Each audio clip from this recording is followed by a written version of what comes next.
Ilang araw na lang pala birthday na ni Kitty kaya namili na kami ng mga ilalagay para sa loot bags niya. Actually, nung una, wala talaga akong plan na isama siya. Kaso nung nakita niya na palabas na ako, hala, sige, nagpalit siya ng damit tsaka nagsuot ng shoes. Abaong. Bumili na rin pala ako ng ingredients para sa chocolate cake kasi bala kong mag-bake dun sa air fryer namin. Actually, first time ko magbe-bake ng chocolate cake sa air fryer. So, we'll see kung anong kakalabasan. But anyways, majority pala sa mga snacks na kinuha ko is puro chocolates talaga kasi loot bag naman siya eh. Hindi rin naman namin siya binibigyan ng chocolates everyday. So, dahil nga birthday niya, hinayaan namin siya mamili ng mga chocolates. Pero bumili rin naman kami ng prutas. Ito, banana and apple. Yan yung talagang super favorite ni Kitty baon sa school.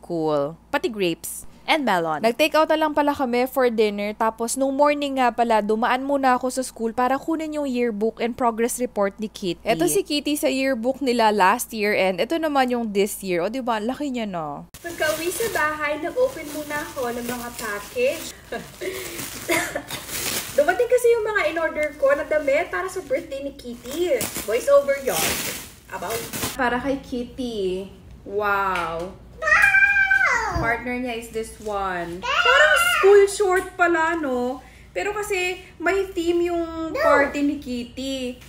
So, can you guess ano yung theme ng birthday party ni Kitty based sa color? Shirt para kay Daddy Christian. Pang gig or whatever. Kung saan niya gusto suotin. Pang inner ko, may foam na to. Kasi, tinatamad ako magsuot ng ano. Kaya to, bumili ako na pang loob na meron na siyang foam talaga nakasama. Akin din, yung binili ko na damit is, syempre, ganun din, neutral color din. To top, pang gig ko or whatever. Parang maluwag pala. May tugtog kami this month. Ay, maluwag. That pala small yung binili ko.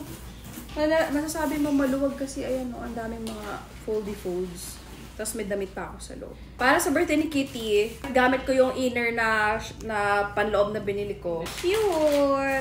Cute siya. Similar lang doon sa isa. So, ganyan siya.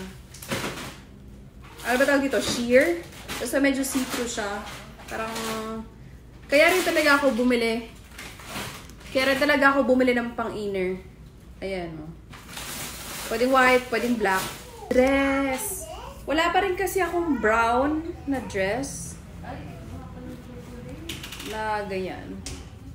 Parang malaki na naman. Ano ba to? Small naman. Pero yan dress siya. I think masyadong mainit ito. Para sa birthday party ni Kitty. Kasi pansol lang naman kami eh. Ito yung kay Kitty naman. Ang cute, diba? Ito yung parang mas pang birthday party talaga na top.